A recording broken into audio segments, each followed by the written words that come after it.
Quand on prépare un voyage en Thaïlande, Kanchanaburi apparaît souvent comme une simple excursion depuis Bangkok, un aller-retour dans la journée pour voir le célèbre pont de la rivière Kwai, puis retour dans la capitale. Mais si vous prenez le temps de rester quelques nuits ici, vous allez vite comprendre que la région mérite un bien davantage.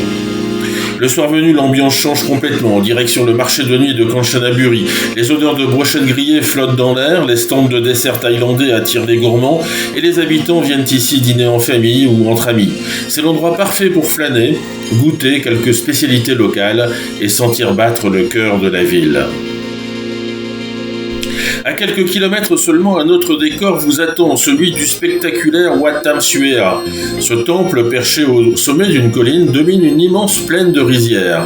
Une fois en haut, vous découvrez un gigantesque Bouddha doré et une vue panoramique incroyable sur la campagne environnante. C'est l'un de ces endroits où l'on s'arrête un moment simplement pour admirer le paysage. Puis vient l'un des lieux les plus marquants de la région, le Hellfire Pass. En marchant dans cette tranchée spectaculaire creusée dans la roche, on imagine les conditions extrêmement difficiles dans lesquelles les prisonniers de guerre et les travailleurs asiatiques ont construit cette ligne ferroviaire.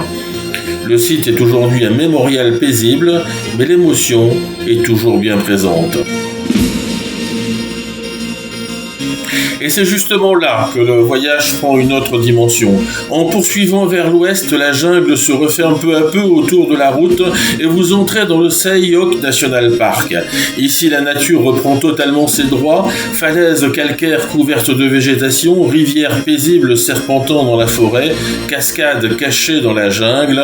Le décor est spectaculaire.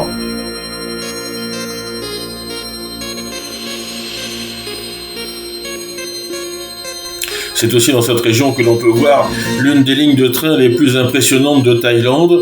Le train longe parfois les falaises au-dessus de la rivière, offrant des paysages magnifiques. Entre les randonnées, les grottes, les cascades et les balades sur l'eau, c'est un endroit où l'on peut facilement passer toute une journée, voire plusieurs. Autre décor et trésor naturel de la région, les magnifiques Erawan Waterfalls. Ces cascades comptent 7 niveaux, chacun formant des bassins naturels d'un bleu turquoise presque irréel. La randonnée pour atteindre les derniers niveaux traverse une forêt tropicale dense, peuplée de singes et d'oiseaux. Plus on monte, plus le paysage devient spectaculaire. Certaines piscines naturelles sont parfaites pour une baignade rafraîchissante, d'autres ressemblent à de véritables cartes postales tropicales. C'est clairement le genre d'endroit où l'on a envie de prendre son temps, de s'arrêter, de se baigner et de profiter du décor.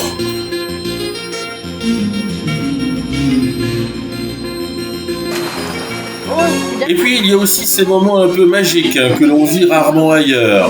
Dans les sanctuaires responsables comme Elephants Home and Nature, vous pouvez rencontrer les éléphants dans un cadre respectueux de leur bien-être. Ici, pas de spectacle ni de promenade sur leur dos, on observe les animaux, on participe parfois à leur repas et on peut les accompagner jusqu'à la rivière pour leur bain. Ce sont souvent ces instants simples, passés au plus près de ces animaux impressionnants, qui restent longtemps gravés dans les souvenirs. Alors finalement, Kanchanaburi mérite-t-elle seulement une excursion d'une journée ?